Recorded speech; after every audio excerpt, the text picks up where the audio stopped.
Mega అభిమానుల కోసం ఎంతో ఆసక్తిగా ఎదురుచూస్తున్న మెగా 157 టీజర్ ఫుల్ బ్లాస్ట్ తో రిలీజ్ అయింది. ఈసారి స్పెషల్ సర్ప్రైజ్ ఏమిటంటే టీజర్ కి విక్టరీ వెంకటేష్ వాయిస్ ఓవర్ ఇచ్చాడు. అంతేకాదు సినిమాలో కూడా వెంకీ ఎంట్రీ ఇస్తున్నాడన్న వార్తలు ఇప్పుడు సోషల్ మీడియాలో వైరల్ అవుతున్నాయి. దర్శకుడు అనిల్ రావిపూడి మాస్టర్ మైండ్ అని చెప్పాలి. చిరంజీవి వాక్ ని చూసిన వెంటనే అందరికీ శంకర్ దాదా ఎంబీబీఎస్ రోజులు గుర్తుకు వచ్చాయి. ఆ ఒక్క గ్లింప్స్ తోనే అభిమానుల్లో హైప్ ను మార్క్స్ లెవెల్ కి పెంచేశాడు. ఇంకా ఈ మధ్యలో ఒక సెంటెన్స్ ఆడియన్స్ మైండ్ లో బిగ్గరగా రిపీట్ అవుతోంది. మన శంకర వర ప్రసాద్ గారు రీఎంట్రీలో ఇంత మంచి బాస్ ని ఎవరు చూపించలేరు. Anil Ravipudi made it. ఇప్పటికే ఫ్యాన్స్ కమెంట్ సెక్షన్ లో ఫుల్ ఫైర్ తో ఉన్నారు.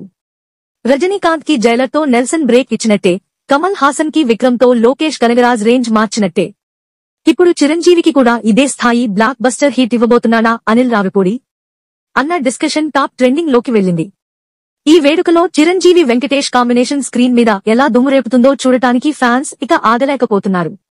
మీరు ఏమనుకుంటున్నారు? అనిల్ రావిపూడి ఈసారి కూడా పక్కా హిట్ ఇస్తారా? మీ కామెంట్స్ ను కింద షేర్ చేయండి.